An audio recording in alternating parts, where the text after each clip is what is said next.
ತಮಿಳುನಾಡಿನ ಕರೂರ್ನಲ್ಲಿ ನಡೆದಂತಹ ಕಾಲ್ತುಳಿತ ಪ್ರಕರಣಕ್ಕೆ ನೇರವಾಗಿ ವಿಜಯ್ ತಳಪತಿಯೇ ಕಾರಣ.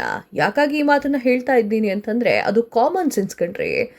ಒಬ್ಬ ಸೆಲೆಬ್ರಿಟಿ ಬರ್ತಾ ಇದ್ದಾರೆ ಅಂತಂದ್ರೆ ಸಾಕಷ್ಟು ಜನ ಸೇರ್ತಾರೆ ಅಂತ ಹೇಳಿ ವಿಜಯ್ ತಳಪತಿಗೆ ಆಲ್ರೆಡಿ ಗೊತ್ತಿರುತ್ತೆ. ಅದರಲ್ಲೂ ಕೂಡ 3 ಗಂಟೆಗೆ ಬರಬೇಕಾಗಿರುವಂತಹ ವಿಜಯ್ ತಳಪತಿ 6 ಗಂಟೆಗೆ ಬಂದಿದ್ದಾರೆ ಅಂತಂದ್ರೆ ಅದೆಷ್ಟು ಜನ ಬಂದಿರ್ತಾರೆ. ಅಕ್ಕಪಕ್ಕಿನ ಊರಿನವರೆಲ್ಲರೂ ಕೂಡ ಕರೂರಿಗೆ ಆಗಮಿಸಿರ್ತಾರೆ.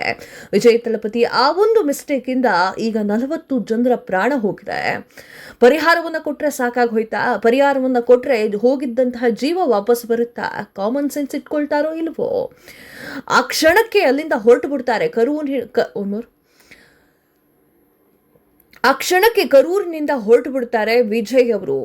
ಗೊತ್ತಾಗುತ್ತೆ ಅವರಿಗೆ ತಾನು ಬಂದಿರುವಂತಹ ಕಾರಣಕ್ಕಾಗಿ ಯಾವೆಲ್ಲ ಒಂದು ಘಟನೆ ಸಂಭವಿಸಿದೆ ಅನ್ನೋದನ್ನು ಗೊತ್ತಿರುತ್ತೆ. ಆದ್ರೂ ಕೂಡ ಅರ್ಧಕ್ಕೆ ಭಾಷಣವನ್ನ ಮುಗಿಸಿ ಅಲ್ಲಿಂದ ಹೊರಟ್ಬಿಡ್ತಾರೆ. 40 ಜನರ ಪ್ರಾಣ ಹೋಗುತ್ತೆ. ಆದ್ರೆ ವಿಜಯ್ ವಿರುದ್ಧ ಇನ್ನೂ ಕೂಡ FIR ಆಗಿರೋದಿಲ್ಲ. ಯಾಕಾಗಿ ಹೀಗಾಗ್ತಿದೆ ಗೊತ್ತಾ? ಎಸ್ ವೀಕ್ಷಕರೇ, ಏನೆಲ್ಲ ಆಯ್ತು ಅನ್ನೋದನ್ನ ಈಗ ಸ್ವಲ್ಪ ನೋಡ್ಕೊಂಡು ಬರೋಣ. ನಟ ರಾಜಕಾರಣಿ ವಿಜಯ್ ರ್ಯಾಲಿಯಲ್ಲಿ ಕಾಲ್ತುಳಿತ ದುರಂತದಲ್ಲಿ ಮೃತರ ಸಂಖ್ಯೆ 40ಕ್ಕೆ ಏರಿಕೆ ಆಗಿದೆ. 100ಕ್ಕೂ ಹೆಚ್ಚು ಮಂದಿ ಗಾಯಗೊಂಡಿದ್ದಾರೆ. ಸಂತ್ರಸ್ತರ ಆಕ್ರಂದನ ಮುಗಿಲುಮುಟ್ಟಿದೆ. ಇಲ್ಲಿಯವರೆಗೂ ಕೂಡ 28 ಮಂದಿಯ ಮೃತದೇಹವನ್ನ ಕುಟುಂಬಸ್ಥರಿಗೆ ಹಸ್ತಾಂತರ ಮಾಡಲಾಗಿದೆ. ದುರಂತ ಸಂಭವಿಸಿದ್ರೂ ಕೂಡ ತಮಿಳಿನ ವೆಟ್ರಿ ಕಳಗಂ ಪಕ್ಷದ ಸಂಸ್ಥಾಪಕ ವಿಜಯ್ ವಿರುದ್ಧ ಇನ್ನೂ ಕೂಡ FIR ದಾಖಲೆಯಾಗಿಲ್ಲ. ಪ್ರಕರಣದಲ್ಲಿ ಪಕ್ಷದ 3 ಮುಖಂಡರ ಮೇಲೆ ಮಾತ್ರ FIR ದಾಖಲೆಯಾಗಿದೆ. ಇನ್ನು ಕರೂರು ಟಿವಿಕೆ ಕಾರ್ಯದರ್ಶಿ ವಿಪಿ ಮಧಿಯಾಳನ್ನ ವಶಕ್ಕೆ ಪಡೆದುಕೊಳ್ಳಲಾಗಿದೆ. ಕಾಲ್ತುಳಿತ ಕೇಸ್ನಲ್ಲಿ FIRಗಳು ಹೇಗಿದೆ ಅನ್ನೋದನ್ನ ನೋಡೋಣ.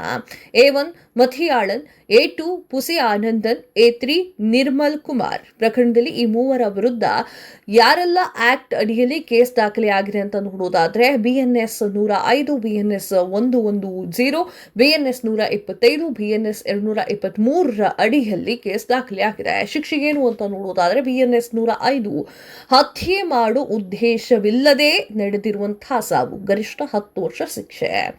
BNS 110 ಪರಿಣಾಮದ ಅರಿವಿದ್ದರೂ ಕೂಡ ಕೃತ್ಯದಲ್ಲಿ ಭಾಗಿ, ಗರಿಷ್ಠ 7 ವರ್ಷ ಶಿಕ್ಷೆ. BNS 125 ಜೀವಕ್ಕೆ ಅಪಾಯ ಸೃಷ್ಟಿಸುವಂತಹ ನಿರ್ಲಕ್ಷ್ಯವನ್ನು ತೋರಿದಂತಹ ಶಿಕ್ಷೆ 5 ವರ್ಷ. BNS 223 ಸರ್ಕಾರದ ಆದೇಶದ ಉಲ್ಲಂಘನೆ, ದಂಡ ಮತ್ತು ಗರಿಷ್ಠ 1 ವರ್ಷ ಶಿಕ್ಷೆ ಆಗತ್ತೆ.